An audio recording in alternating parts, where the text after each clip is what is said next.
Welcome back to Accounting and Training Services Certificate in Xero Accounting course.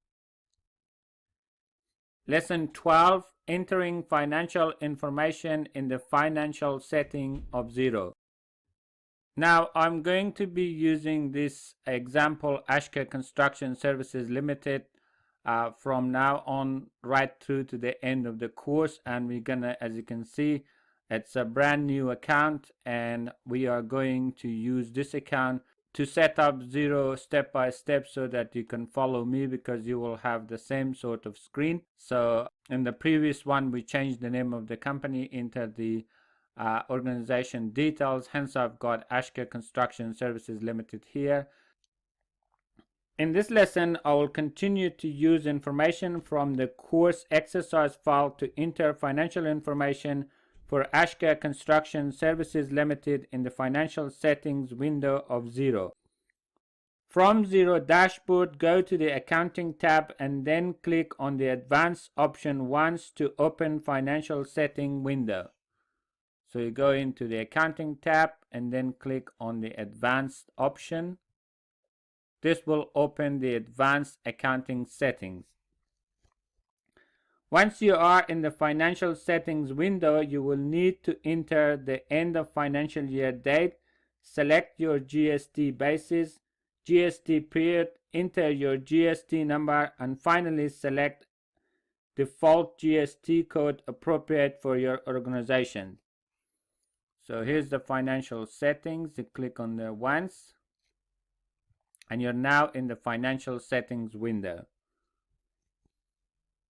Xero has 3 GST bases. You can select invoice basis, payment basis, or none.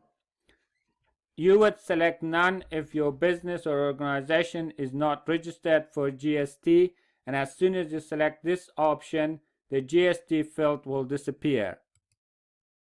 As you can see, there is no GST field here, and that is because we selected that the business is not registered for GST. That's just to show you how it looks like when you select the non-GST basis. You also need to select the GST period to be either monthly, 2 monthly, or 6 monthly. So I'm going back to the GST. Now under the GST period, you can see you can file your GST return to the RID monthly, 2 monthly, or 6 monthly. Furthermore, you must enter your GST number in order to be able to prepare GST return report and submit it to the RID. So you must enter your GST number in this box.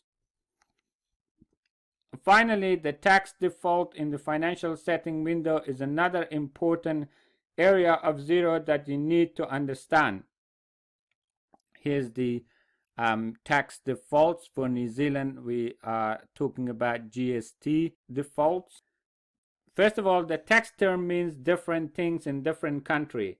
Since Xero software is now used around the world, Xero is using the term as a global term to refer to the term GST in New Zealand and Australia, VAT or value added tax in the UK, and sales tax in the US and other countries.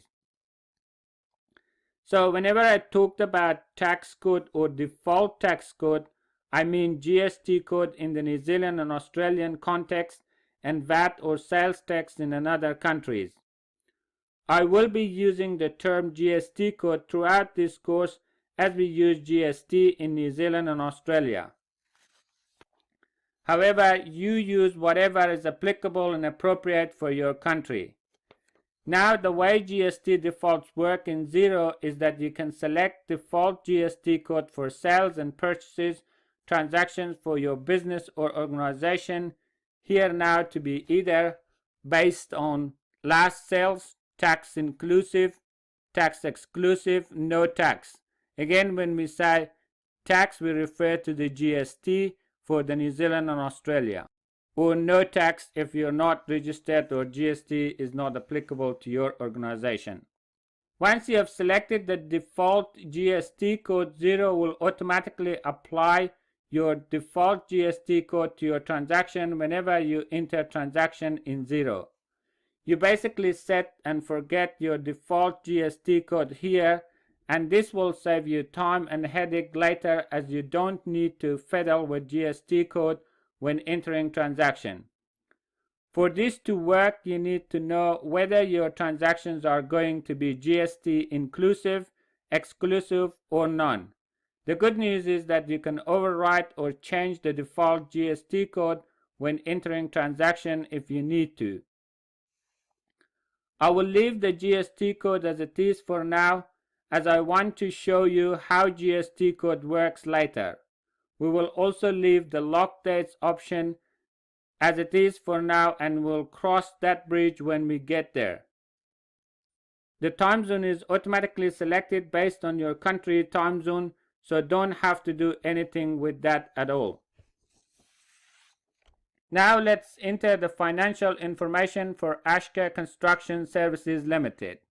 First of all, you can change the end of financial year date and month. So if you're using a calendar month, which is going to be 1st of January to 3rd of December, you can change it here. But if you are using the standard financial year, which goes from April of this year to 31st of March next year, you don't have to do anything. You just leave it as it is. So select 31st of March as your financial year date. It's already selected for us. Select invoice basis as your GST code. So we're going to select invoice basis. 2 monthly as GST frequency, and enter the GST number, which is 001, 111, and 009. As I said, we're going to leave these ones as it is, and click Save to save your financial setting information you've just entered.